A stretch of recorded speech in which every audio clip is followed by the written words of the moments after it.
कालच्या ब्लॉगमध्ये मी तुम्हाला सांगितलं होतं की मला मुंबईला जायचं आहे म्हणून. तर आज सकाळी उठून मी अगोदर सगळी तयारी वगैरे करून घेतला आणि सकाळी उठल्याच्यानंतर सुरुवात मी केली की कॉफीपासून. आता कॉफी आपल्या शरीरासाठी किती चांगली असते हे सगळ्यांनाच माहिती आहे. तर मी कॉफी पिऊन घेतली आणि त्याच्यानंतर मग डब्याची तयारी वगैरे केली. आता स्वतः एकटीच असल्यामुळं लवकर उठून सगळी डब्याची तयारी करून घेतली, कारण आता तिथे गेल्यावर जेवण कसं भेटते काय नाही माहिती नाही. पण म्हणून त्याच्यासाठी अगोदरच 2 दिवसाचा डबा घरूनच बांधून घेतला आणि डबा बांधण्यात झाल्याच्यानंतर मग असं बॅगमध्ये पॅक वगैरे करून घेतला. आणि त्याच्यानंतर आता तिथं थंडी असेल म्हणून काकू आमच्या सांगल्या की स्वेटर वगैरे घेऊन जाय म्हणून. मी पण स्वेटर घातला आणि तिथून मग निघालो.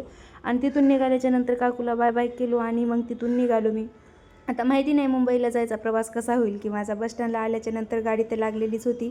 मग मी गाडीत बसून नांदेडला जाण्यासाठी निघालो. आता नांदेडला आल्यावर आपली वन फेवरेट म्हणजे पाणीपुरी. ते खाणार नाही असं होऊ शकत नाही. पाणीपुरी खाली सुकीला कसं विसरू शकेल. आणि ते खाल्ल्याच्यानंतर सकाळी लवकर निघण्याच्या नादामध्ये जेवणच केलं नव्हतं. त्याच्यामुळे मी आल्यावर इथं अगोदर जेवण करून घेतलं. मला भूक लागते तुम्हाला तर माहीतच आहे.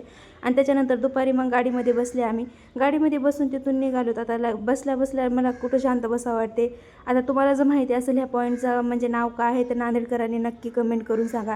त्याच्यानंतर आमची गाडी थोड्या वेळानंतर थांबली आणि तिथं मग मी लगेच दुकानावर जाऊन चहा घेतला आणि 2-3 पुडे पण घेतले. आणि त्याच्यानंतर इथं मला ऊसाचे ट्रक दिसले. तर ह्या भावाला मला एक ऊस देते, त्यानं बिचाऱ्यानं गाडीवर जाऊन ऊस दिला आणि ते ऊस खात मी बसलो.